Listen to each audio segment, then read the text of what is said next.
후보자는 피해자하고 피해 호소인이 저기 차이가 도대체 뭐가 있다고 생각을 합니까? 사실상 뭐 큰 차이는 없다고 저는 생각합니다. 근데 큰 차이가 없음에도 불구하고 굳이 피해 호소인이라고 쓰는 거는 이유가 뭡니까? 예, 거기에 대해서 제가 답변한 것은 적절하지 않다고 생각합니다. 그러면 후보자 생각은 어떤 용어를 쓰는 게 옳다고 생각을 합니까? 저희 내부 규칙에 의하면 범죄 수사 규칙에 의하면 범죄 피해를 당했다고 신고한 사람에 대해서는 피해자라고 인정을 하고 그에 준해서 필요한 조치를 하고 있습니다. 최근에 고 박원순 전 시장님 사건과 관련해서 제기된 의혹들이 참 많습니다.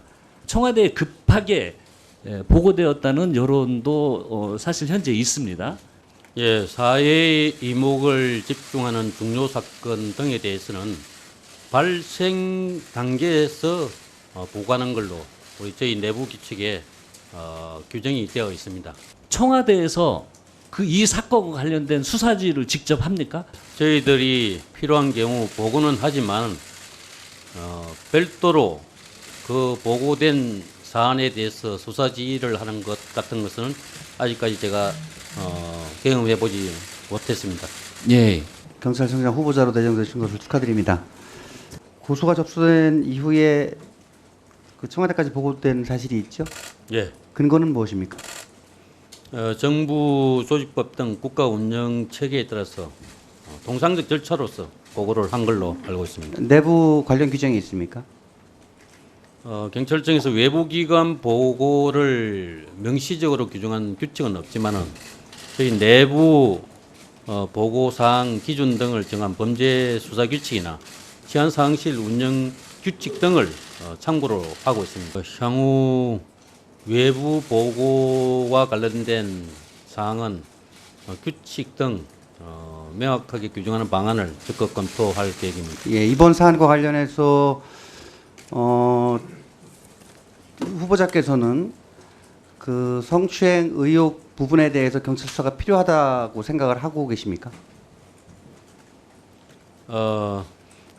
경찰은 수사 등 모든 법 집행 활동을 엄격하게 법과 규정에 따라서 해야 된다고 저는 생각하고 있습니다.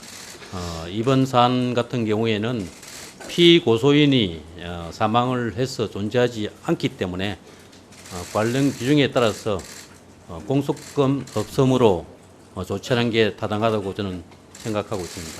특별법 등을 통해서 경찰이 피고소인 등이 없는 사건을 수사한다 하더라도 최종적으로 경찰의 수사 내용이 실체적 진실에 부합하는지를 여부를 공적으로 확인할 수 있는 절차를 거칠 수 없다. 즉 재판을 통해서 사실관계를 최종적으로 확정을 해야 되는데 그 절차를 거칠 수 없기 때문에 지금의 법 규정 자체가 저는 타당하다고 생각합니다. 지금 수사 그 정보 유출에 대해서도 지금 의심을 받고 있지 않습니까?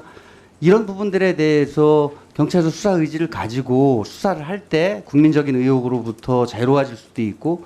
예, 지금 진행되는 수사는 크게 변사 관련 수사와 2차 피해 방지 그리고 방조범 수사 이렇게 크게 나눠질 수 있는데 방조범 수사와 관련해서는 법 규정이라든지 또 이론이 좀 갈리고 있지만은 경찰이 법 규정에 허용한 한도 내에서는 철저히 수사해서 진상이 규명될 수 있도록 노력하겠습니다.